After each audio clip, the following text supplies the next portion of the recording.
เราเกิดมาเป็นคนไทยท่องเอาไว้คือใจฝ่าฟันอุปสรรคดักทางก้าวร้อนหนาวเราช่วยกันเมื่อมีภัยแผ่วผ่านล้อมใจกันอย่าห่างหา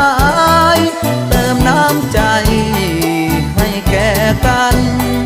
เติมสัมพันธ์ปันน้ำใจคนไทยเอ่ยคนไทยเอ่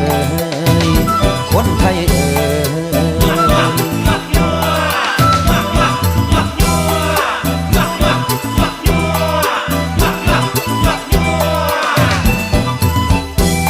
อยู่ไหน